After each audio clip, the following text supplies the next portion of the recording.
तो आज का हमारा पहला चैप्टर चैप्टर नंबर 15 होगा और इंशाल्लाह हमने ये चैप्टर कम अज कम 35 से 40 मिनट में कंप्लीट करना है और उसके बाद हमने चैप्टर नंबर 9 डिस्कस करना है और फिर देखेंगे कि कल क्लास चैप्टर नंबर 14 की करनी है या नहीं।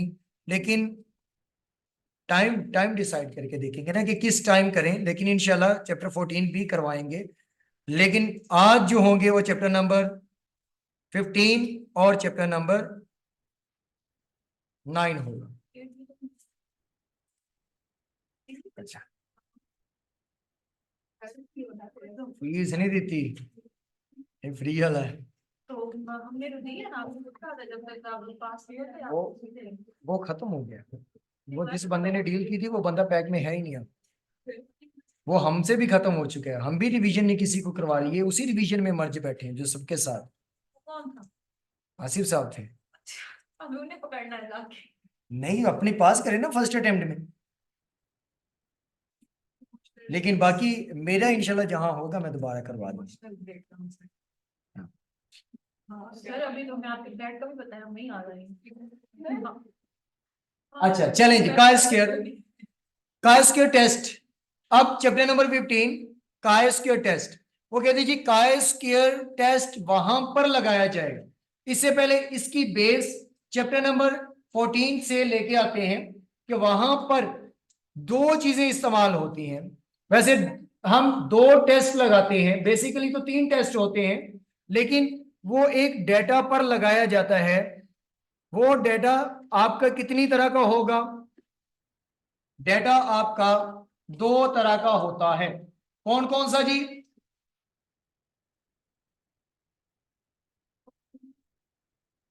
एक कॉन्टिन्यूस और एक डिस्क्रीट। लेकिन ये कॉन्टिन्यूस और डिस्क्रीट डेटा में भी मजीद डेटा आपके पास कुछ होता है। लेकिन ये कंटिन्यूस और डिस्क्रीट जो आता है ये किसी एक क्लासिफिकेशन के अंदर फॉल करता है। वो वेरिएबल और डिस्क्रीट डेटा होता है और ये डेटा भी इसमें से भी किसी एक में वो दोनों फॉल करते हैं। अब देखें, मेन मेन सबसे पहले डेटा। वैसे ये चैप्टर नंबर 7 में सब कुछ पढ़ा हुआ है। डेटा, इंफॉर्मेशन और डेटा। अब डेटा में दो तरह का डेटा होगा, एक होगा क्वालिटेटिव और एक होगा क्वांटिटेटिव डेटा। अब क्वांटिटेटिव यानी कि इसके अंदर कोई क्वांटिटी होगी, वो क्वांटिटी अब आगे या तो वेरिएबल होगी यानी कि वो चेंज हो सकती है, या क्या होगी? कांस्टेंट होगी। और अगर वो वेरिएबल होगी तो भाई या तो वो वेरिएबल में डिस्क्रीट होगी या क्या होगी? कॉन्टिन्यूअस होगी। अब आगे डिस्क्रीट में है कि वो डिस्क्रीट में कौन कौन सी जाएंगी, तो फिर उसमें क्या क्या उसके ऑर्डर्स होंगे, ये सारा ऐसे ही चलता है। लेकिन अब चैप्टर नंबर 14 में टेस्टिंग ऑफ हाइपोथेसिस में हमारे पास एक डेटा था जो चैप्टर नंबर 14 आप लोगों ने अज्यूम करो कि अब ये पढ़ा है। अब इसमें एक डेटा है, डेटा में आपने टेस्टिंग ऑफ हाइपोथेसिस करनी है। या तो वो डेटा क्वांटिटेटिव होगा या क्वालिटेटिव होगा, यानी कि टेस्टिंग करनी है, टेस्टिंग ऑफ हाइपोथेसिस। कोई भी आप हाइपोथेसिस दी है उसकी टेस्टिंग करेंगे, लेकिन वो किसी एक डेटा की हाइपोथेसिस होगी। वो डेटा क्वांटिटेटिव भी हो सकता है, क्वालिटेटिव भी हो सकता है। अगर वो क्वांटिटेटिव है तो फिर यहां पर दो टेस्ट अप्लाई होंगे, जी और टी टेस्ट। जी टेस्ट और टी टेस्ट। जी और टी टेस्ट उस वक्त अप्लाई किए जाते हैं जब एन की वैल्यू, जी टेस्ट उस वक्त अप्लाई होगा जब एन की वैल्यू ग्रेटर देन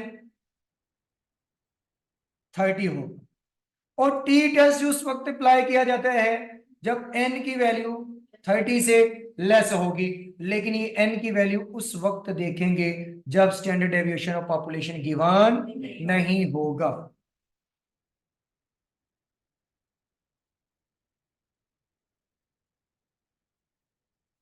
अगर गिवन नहीं है तो फिर डाटा देखा है क्वांटिटेटिव है या क्वालिटेटिव। अगर क्वांटिटेटिव है, डाटा क्वांटिटेटिव है और स्टैंडर्ड डेविएशन गिवन नहीं है, तो फिर एन देखेंगे, एन लेस देन 30 है तो टी, और ग्रेटर देन 30 है तो जी, और टी में भी आप एन माइनस वन से स्टैंडर्ड वो निकाल रहे होंगे, स्टैंडर्ड डेविएशन ऑफ सैंपल। ठीक है। और अगर डेटा क्वालिटेटिव में है, अगर डेटा क्वालिटेटिव में आ गया है तो फिर क्या करना होगा, फिर आप वहां पर काय स्क्वायर लगाएंगे, काय स्क्वायर टेस्ट लगाएंगे।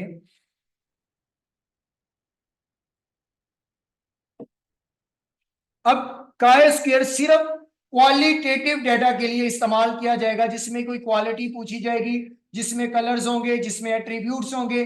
जब इनके बारे में कोई टेस्टिंग आ जाएगी तो वो आपका काय स्क्वायर वहां पर लगाया जाएगा। अब देखते हैं जी chi square. Chi square test is used to determine whether there is a significant difference between, chi square क्या है, डिफरेंस हमने देखना है ऑब्जर्व्ड फ्रीक्वेंसीज के दरमियान और एक्सपेक्टेड फ्रीक्वेंसीज के दरमियान। यानी कि कुछ ऑब्जर्व होंगी और कुछ वो ऑब्जर्व करके एक्सपेक्ट की जाएंगी, उन दोनों का जो डिफरेंस निकलेगा उसे हम क्या कहेंगे, काय स्क्वायर टेस्ट कहेंगे। और ये जो ऑब्जर्व्ड फ्रीक्वेंसीज होंगी और एक्सपेक्टेड फ्रीक्वेंसीज होंगी, ये फ्रीक्वेंसीज आपके पास क्वालिटेटिव डेटा की होंगी, क्वांटिटेटिव डेटा की नहीं होंगी। वो कहते हैं जी इसे दो जगह पर यूज किया जाता है, पॉपुलेशन वेरिएंस और इंडिपेंडेंस ऑफ एट्रीब्यूट्स के ऊपर दो जगह पर इस्तेमाल किया जाता है। और हमारे सिलेबस में ये इंडिपेंडेंस ऑफ एट्रीब्यूट्स वाला है, लेकिन एमसीक्यूज के लिए इसका यूज पूछा जा सकता है कि इसे किस जगह पर यूज या काय स्क्वायर टेस्ट को कहां कहां इस्तेमाल किया जा सकता है। अब प्रॉपर्टीज की अगर बात की जाए तो वो कहते हैं जी कि इसमें पॉजिटिवली स्क्यूड डिस्ट्रीब्यूशन होगा। चैप्टर नंबर 14 पॉजिटिवली भी था, नेगेटिवली भी था।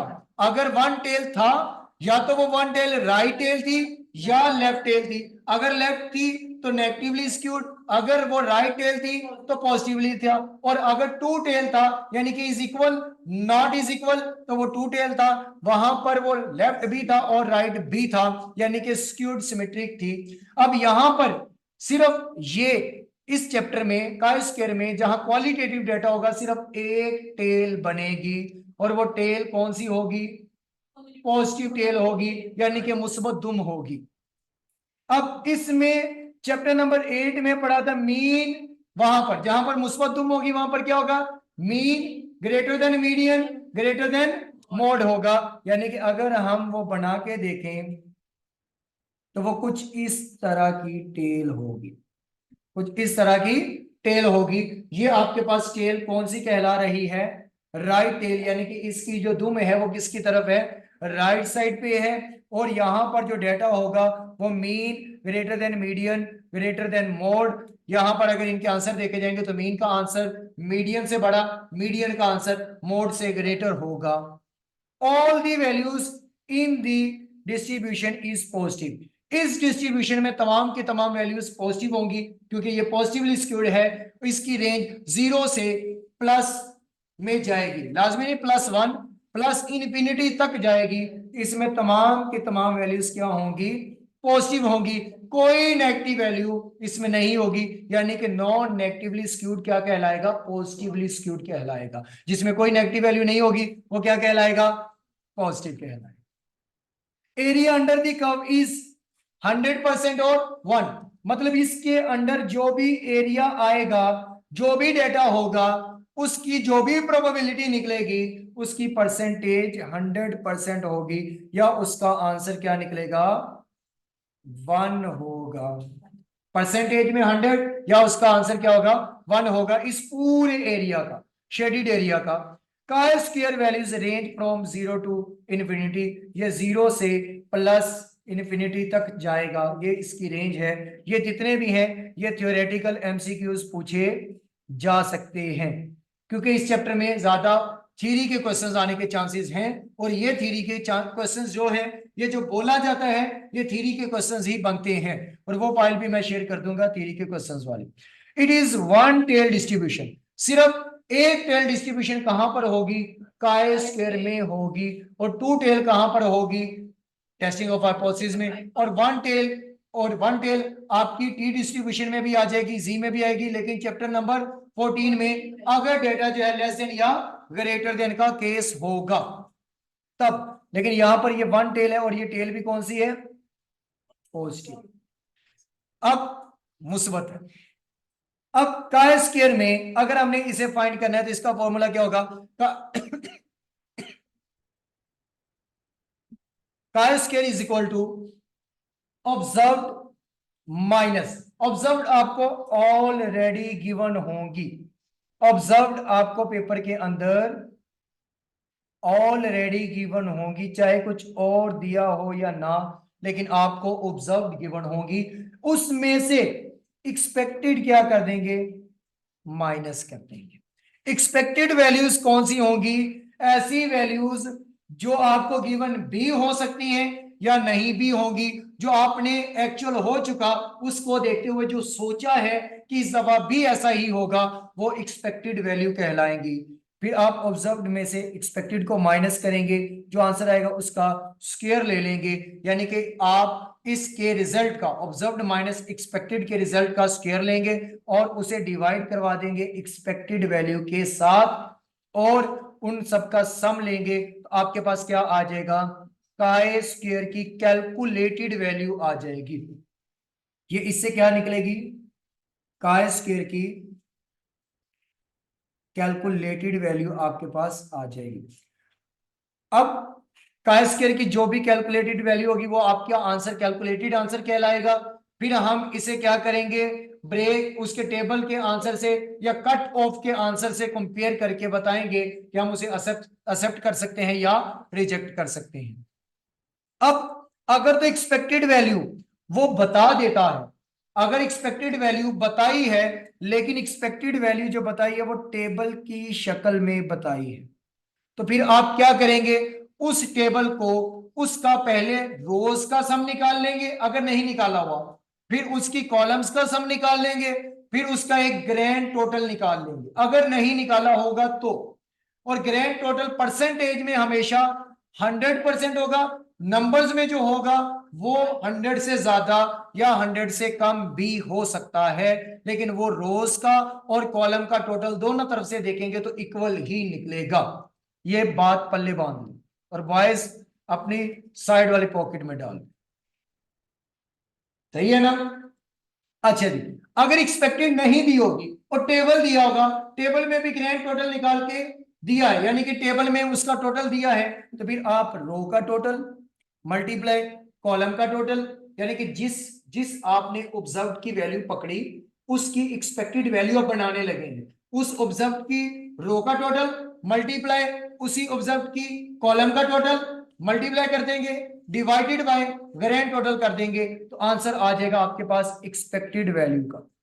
अगर टेबल की शक्ल में नहीं दी हो तो फिर आपको कहीं ना कहीं n मल्टीप्लाई पी गिवन होगा, तो आप फिर क्या करेंगे, n मल्टीप्लाई पी करेंगे तो आप एक्सपेक्टेड वैल्यू निकाल लेंगे, यानी कि फिर उसकी पॉसिबिलिटी आपके पास प्रोबेबिलिटी में और नंबर्स में होगी, फिर आप n मल्टीप्लाई पी करेंगे तो एक्सपेक्टेड वैल्यू आ जाएगी। अगर कैलकुलेटेड वैल्यू का आंसर, अगर कैलकुलेटेड वैल्यू का आंसर टेबल की वैल्यू से ज्यादा आ जाए, अब टेबल की वैल्यू कैसे निकलेगी भाई, टेबल की वैल्यू के लिए क्वेश्चन के अंदर कॉन्फिडेंस लेवल दिया होगा, उसको आप कन्वर्ट कर देंगे रिस्क लेवल में, उसे कन्वर्ट कर देंगे रिस्क लेवल में, यानी कि अगर ये 95% है तो रिस्क लेवल कितना बन जाएगा 5%, और अगर उसने पहले ही आपको लेवल ऑफ सिग्निफिकेंट दिया है तो इसका मतलब है कि कन्वर्ट करने की जरूरत नहीं है। अब जो भी वैल्यू होगी कॉन्फिडेंस लेवल की वो आप जाके टेबल में देखेंगे, उसका जो आंसर आएगा वो आपका टेबल का आंसर कहलाएगा। अगर वो खामोश होगा, साइलेंट होगा, तो हम क्या लेंगे, 95% क्या ले रहे होंगे, कॉन्फिडेंस लेवल या 5% लेवल ऑफ सिग्निफिकेंट लेंगे, उससे जो आंसर निकलेगा वो आपका टेबल का आंसर होगा, कॉन्फिडेंस लेवल से या सिग्निफिकेंट लेवल से। और फिर आपने एक कैलकुलेटेड ऊपर जो फॉर्मूला पढ़ा, ऑब्जर्व्ड माइनस एक्सपेक्टेड, उसके रिजल्ट का स्क्वायर डिवाइडेड बाय एक्सपेक्टेड, उसका सम ले लेंगे तो वो आपके पास फॉर्मूला किसका बन जाएगा, काई स्क्वायर का कैलकुलेटेड। अगर कैलकुलेटेड का आंसर ज्यादा आ जाए तो क्या वो टेबल की वैल्यू के अंदर फोल्ड करेगा? नहीं, वो कहीं बाहर ही गिर रहा हो, मतलब कि वो उस वैल्यू से कहीं बाहर ही जा रहा होगा। अगर वो बाहर जा रहा है तो क्या फिर हम उस आंसर को, यानी कि जो उसने हाइपोथेसिस क्रिएट की होगी, और वो कौन सी क्रिएट करेगा, नल करेगा, और अल्टरनेट हम करेंगे, क्या हम उसकी नल हाइपोथेसिस को एक्सेप्ट करेंगे? नहीं, क्योंकि आंसर टेबल की वैल्यू के अंदर नहीं आया। जिस कॉन्फिडेंस के साथ वो क्लेम कर रहा है उस कॉन्फिडेंस के अंदर उसका आंसर नहीं आया। अगर आ जाएगा एक्सेप्ट कर लेंगे, नहीं आएगा तो रिजेक्ट कर लेंगे। तो यहां पर यह है कि अगर कैलकुलेटेड वैल्यू ज्यादा आ जाती है टेबल की वैल्यू से तो हम फिर क्या कर देंगे, एच नोट को रिजेक्ट कर देंगे। अब यहां पर एच नोट क्या होगा वो बाद में देखते हैं, कि वो जो कहेगा एच नोट बेसिकली इस चैप्टर में यही होगा कि वो क्लेम करेगा, और क्लेम यही करेगा कि जो ऑब्जर्व्ड है सेम ऐसी ही आपके पास एक्सपेक्टेड होंगी। और हमने क्या कहना है, नहीं नहीं नहीं नहीं, डिफरेंस होगा, कोई ना कोई सिग्निफिकेंट डिफरेंस होगा, सेम नहीं होगी, वो हमारी क्या हो जाएगी, अल्टरनेट हो जाएगी। अब ये भी थ्योरी के लिए एमसीक्यूज में आ सकता है, एमसीक्यूज के तौर पर इस्तेमाल आ सकते हैं कि इसकी टाइप्स जो है वो काई स्क्वायर की वो दो हैं भाई। एक है गुडनेस ऑफ फिट टेस्ट और एक है टेस्ट ऑफ एसोसिएशन। दोनों में डिफरेंस क्या है, ये दोनों ही कंपैरिजन करते हैं, लेकिन एक कंपैरिजन करता है थ्योरेटिकल डिस्ट्रीब्यूशन का, कंपैरिजन करेगा थ्योरेटिकल डिस्ट्रीब्यूशन का, ऑब्जर्वेशन जो डेटा से यानी कि सैंपल डेटा से ली जाएंगी उस ऑब्जर्वेशन का थ्योरेटिकल कंपैरिजन करेगा। जहां पर थ्योरेटिकल कंपैरिजन होगा वो वाला टेस्ट आपका क्या कहलाएगा, गुडनेस ऑफ फिट टेस्ट। और जहां पर डेटा आपका लिया जाएगा, सैंपल जो डेटा होगा उसका कंपैरिजन करेगा लेकिन दो एट्रीब्यूट्स के दरमियान करेगा, वो वाला क्या कहलाएगा, टेस्ट ऑफ एसोसिएशन। देखिए, डेटा सैंपल से लिया, उसको ऑब्जर्व किया, कंपैरिजन किया, अगर कंपैरिजन थ्योरेटिकल में है तो फिर कहलाएगा गुडनेस ऑफ फिट टेस्ट, और अगर कंपैरिजन उसका आ जाता है एट्रीब्यूट्स के दरमियान तो फिर वो कहलाएगा टेस्ट ऑफ एसोसिएशन। तो ये कंपैरिजन दो याद रखिएगा। इसके बाद स्टेप्स इसके क्या है जी, ये देखें, वो कहते हैं कोई सिग्निफिकेंट डिफरेंस बिटवीन नई ऑब्जर्वेशन और एक्सपेक्टेड के दरमियान, ये नल हाइपोथेसिस बना लेगा, लेकिन हम कहेंगे अल्टरनेट में is a significant difference between observed and expected frequency. Level of significance नहीं बताया होगा तो 95 लेंगे, और इसे कट ऑफ वैल्यू यानी कि रिस्क लेवल 0.05 भी कहेंगे। इसके बाद आपने फॉर्मूला से वैल्यू निकालनी है, फिर डिग्री ऑफ फ्रीडम चेक करना है, फिर दोनों का कट ऑफ पॉइंट से कंपेयर करके बता देना है कि आप उसे एक्सेप्ट करेंगे या रिजेक्ट करेंगे। चलो शुरू करते हैं, इसे भी दफा करते हैं, प्रैक्टिस पे आते हैं।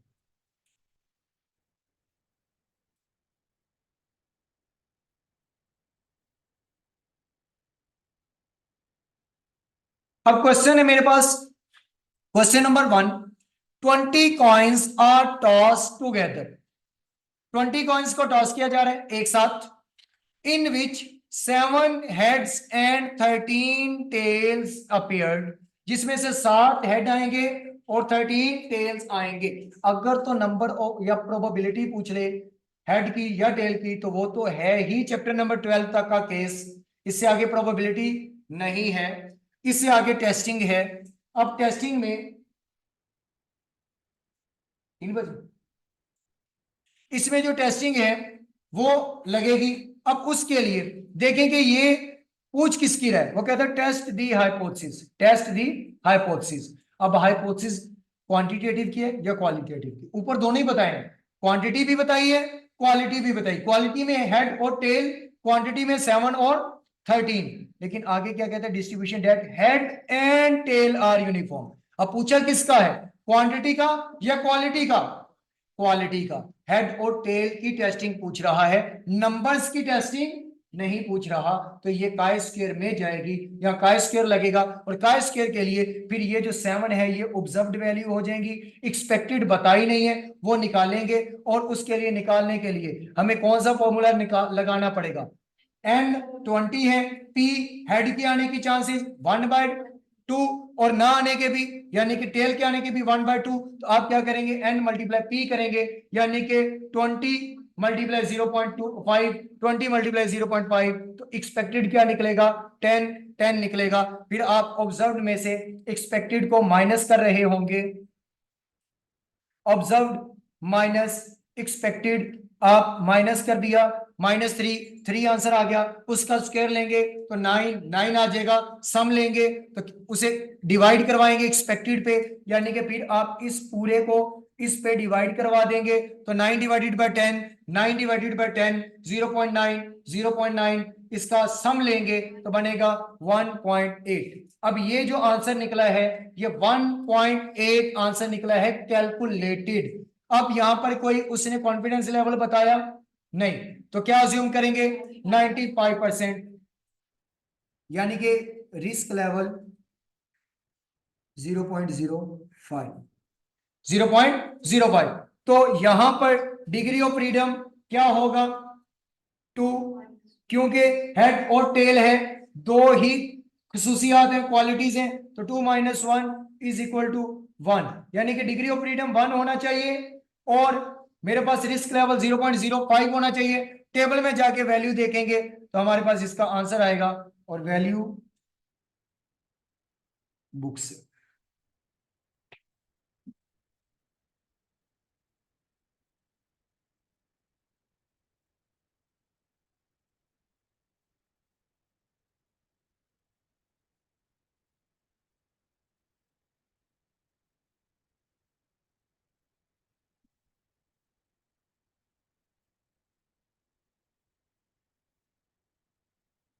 मुझे बता देना, स्क्रीन पॉज है उनकी तरफ से।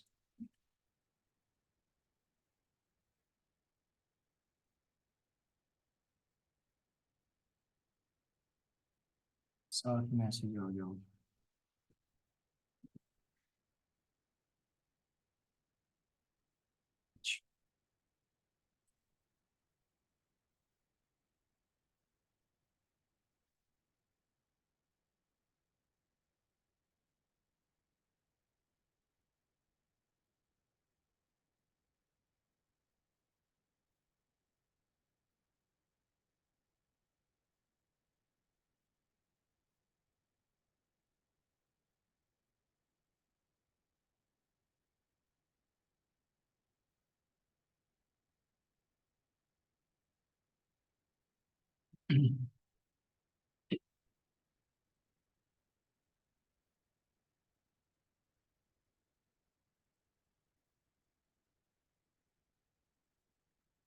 अब काय स्क्वायर का टेबल देखते हैं, और ये टेबल आप लोगों को पेपर में गिवन होंगे।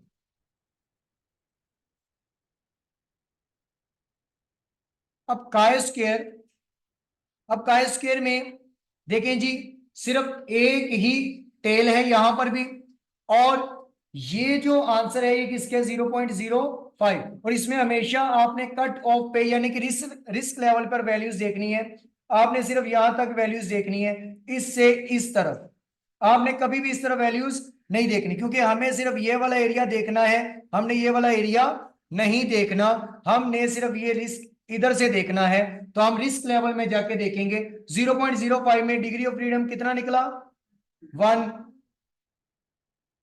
3.841, अब 3.841 आंसर आया है, तो 3.841 मेरा टेबल या कट ऑफ वैल्यू निकली है। अब ये 3.841 क्या ये जो कैलकुलेटेड वैल्यू है ये 3.841 के अंदर फॉल करती है? अगर तो करती है तो हम क्या कर लेंगे, एक्सेप्ट कर लेंगे, और अगर ये वैल्यू उससे ग्रेटर हो जाती तो हम क्या कर लेते, H0 को रिजेक्ट कर देते, तो ये हमने क्या कर लिया, एक्सेप्ट। इसी तरह यहां पर डेज में बात की गई है, तो डेज भी क्या है, क्वालिटी है, और हर डे के आने के चांसेस 1/7, 1/7, 1/7, और नंबर दिया हुआ है 90, आप मल्टीप्लाई करवा लेंगे और इसे सॉल्व कर लीजिएगा। अब ये क्वेश्चन है जी, a market researcher believes that in a certain population the proportion of person preferring brand A, B, C and D, 4% दे दिए और वो कहते हैं जी कि डिफरेंट ब्रांड दिए हैं और वो इनका प्रपोर्शन यानी कि पी, पहले पी खुद निकालना पड़ता था, जैसे कि हेड टेल का निकाला 1/2, टेल का निकाला 1/2, डेज का 1/7, 1/7। अब उसने खुद से ही क्या कर दिया है, पी निकाल के बता दिया कि ये 0.3 ए के लिए है, 0.6 बी के लिए है, 0.08 सी के लिए और 0.02 डी के लिए। और अगर इनका भी सम करें तो प्रोपोर्शन यानी कि परसेंटेज है ये 100% निकलेगा या 1 के इक्वल प्रोपोर्शन निकलेगा। अब नंबर्स कितने 600, लेकिन पर्सन ए कितना है जी 192, बी वाले 342, सी वाले 44, डी वाले 22। ये हमारे पास ऑब्जर्व्ड है, ए के 192, बी के 342, सी के 44, डी के 22। ये ऑब्जर्व्ड वैल्यू है। अगर मैंने इसका एक्सपेक्टेड निकालना है तो इसके नंबर्स कितने, इसके नंबर्स कितने हैं जी 192। एक मिनट हाँ, टोटल नंबर तब देखेंगे जब प्रोपोर्शन निकालना है। अब इसका नंबर 192 और इसका प्रोपोर्शन यानी कि n मल्टीप्लाई p करें, इसका एक्सपेक्टेड निकल आएगा।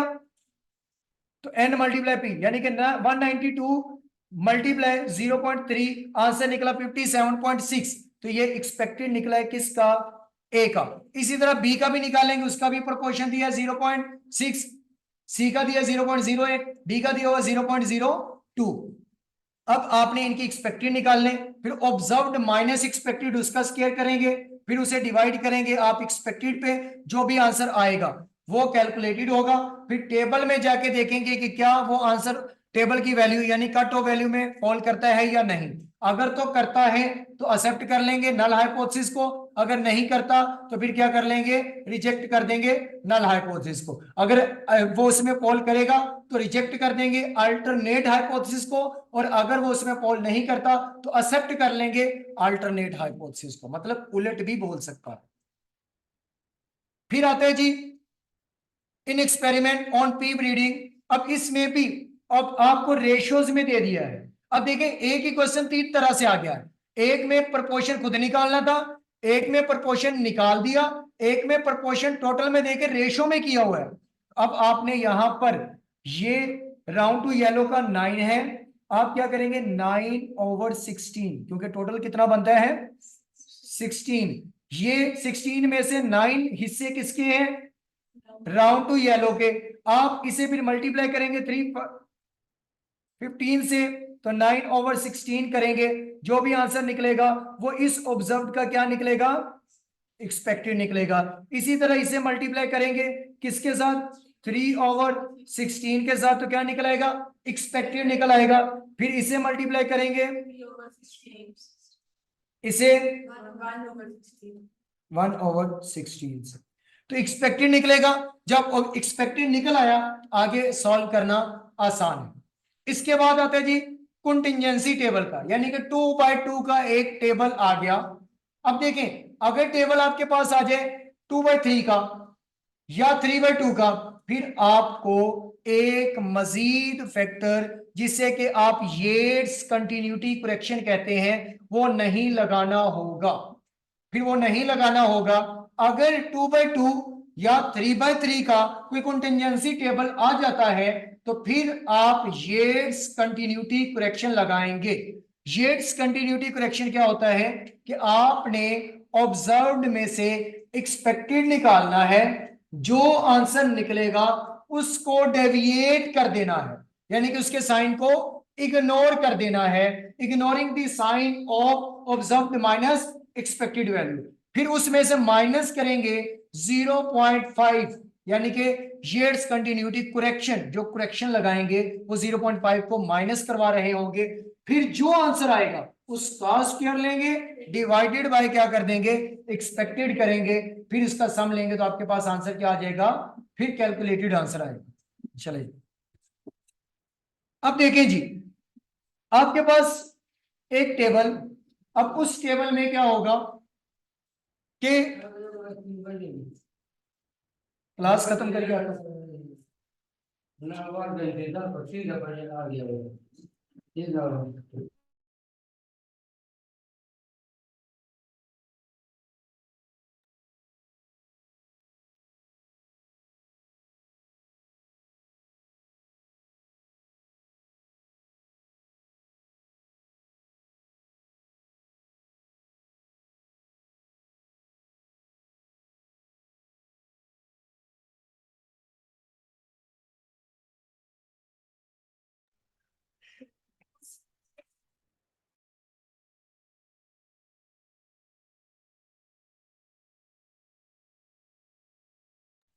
अब देखें, अब यहां पर आपके पास टेबल आ गया 2x2 का।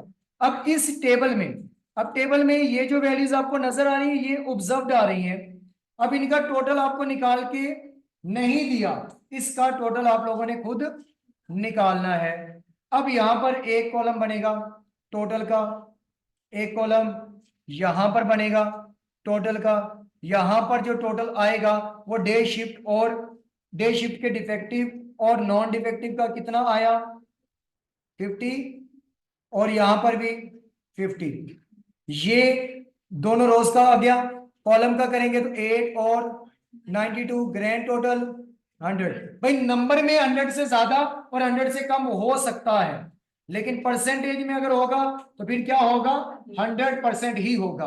अब देखें ये मुझे नजर आ रही है। अब मेरे पास इसकी एट्रीब्यूट्स यानी कि इसकी क्वालिटीज कितनी बनेगी, day shift defective, day shift non defective, night shift defective, night shift non defective. अब इसमें डे शिफ्ट डिफेक्टिव में कितने नजर आ रहे हैं, 3, ये ऑब्जर्व्ड है। इसका एक्सपेक्टेड निकालेंगे तो क्या होगा, ये 3 वाली रो का टोटल, इसके कॉलम का total divided by grand total. तो 50 मल्टीप्लाई 8 डिवाइडेड बाय 4, आपके पास आंसर आया 4। इसी तरह डे, उसके बाद शिफ्ट नॉन डिफेक्टिव, ये डे शिफ्ट डिफेक्टिव, ये डे शिफ्ट नॉन डिफेक्टिव, वो 47, 47 का रो का टोटल 50, कॉलम का 92, मल्टीप्लाई कर देंगे 100 पे डिवाइड करेंगे तो एक्सपेक्टेड आ जाएगी। अब ये जो एक्सपेक्टेड निकली है, अब आपने क्या करना, ऑब्जर्व्ड माइनस एक्सपेक्टेड करेंगे, इसका आंसर आपके पास आ जाएगा। अब अगर ये आंसर देखा जाए तो यहां पर बनता है -1, फिर बनेगा -1, लेकिन ऊपर ये जो साइन है ये कोई ब्रैकेट नहीं है, ये डेविएट का साइन है। डेविएट का साइन होता है कि ये साइन को इग्नोर कर देता है, नेगेटिव को भी पॉजिटिव में ले आता है, तो फिर ये भी पॉजिटिव बन जाएगा और ये भी। इसके बाद इसमें से 0.5 क्या कर देंगे, माइनस कर देंगे, उसका ले लेंगे स्क्वायर, और फिर आप इसे एक्सपेक्टेड वैल्यू पे डिवाइड करवाएंगे, आपके पास कैलकुलेटेड आंसर आ जाएगा। उस कैलकुलेटेड आंसर को फिर आपने जाके देखना है टेबल की वैल्यू में। लेकिन यहां पर मुझे बताएं कि डिग्री ऑफ फ्रीडम जब टेबल में आ जाएगा तो फिर आप कैसे निकालेंगे, फिर डिग्री ऑफ क्या, रोज -1 इंटू कॉलम -1। अब रोज कितनी और कॉलम कितने, यहां पर देखें 2 रोज 2 कॉलम, तो 2 - 1, 2 - 1, यहां पर 1 इंटू 1 करेंगे तो डिग्री ऑफ फ्रीडम क्या बनेगा 1। उसके अकॉर्डिंग टेबल से आंसर निकाला तो 3.841, तो ये 0.13586 जो ये फॉल किसके अंदर करता है, 3.841 के अंदर फॉल करेगा। अब कंटिजेंसी टेबल, अगर 2/2 का है तो हमेशा डिग्री ऑफ फ्रीडम क्या रहेगी 1। उसकी रीजन क्या है, क्योंकि 2 ही रोज हैं, 2 कॉलम है, 2 - 1 तो 1 इंटू 1 1। और इसी तरह आपको पेपर में भी दे सकता है कि कोई कंटिजेंसी टेबल है, उसकी इतनी रोज हैं, इतने कॉलम हैं, आप उसका डिग्री ऑफ फ्रीडम निकाल के बता दें, तो अब आप आसानी से उसका डिग्री ऑफ फ्रीडम निकाल के बता सकते हैं। तो ये आपका चैप्टर नंबर 15 था टोटली। ओके जी, क्लास भी एंड होगी, 3 भी बज गए। आज 3 बजे एंड कर देनी थी ना, इसीलिए तो वो अंकल आए थे, अलार्म अभी चला नहीं था।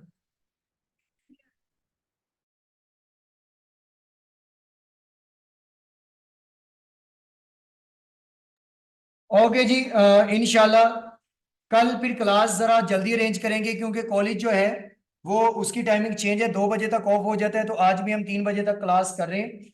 तो वो कल से हम कोशिश करेंगे कि ये क्लास जल्दी कंडक्ट करवा लें, ताकि 2 बजे से पहले पहले ये क्लास हमारी कंप्लीट हो जाए। तो इंशाल्लाह मिलते हैं एक छोटी सी ब्रेक के बाद, जो कल ऑन होगी। ओके जी, अल्लाह हाफिज। चैप्टर 14, कल चैप्टर 9 फर्स्ट प्रायोरिटी, उसके बाद चैप्टर नंबर 14। ओके जी, अल्लाह हाफिज। फिर हम ना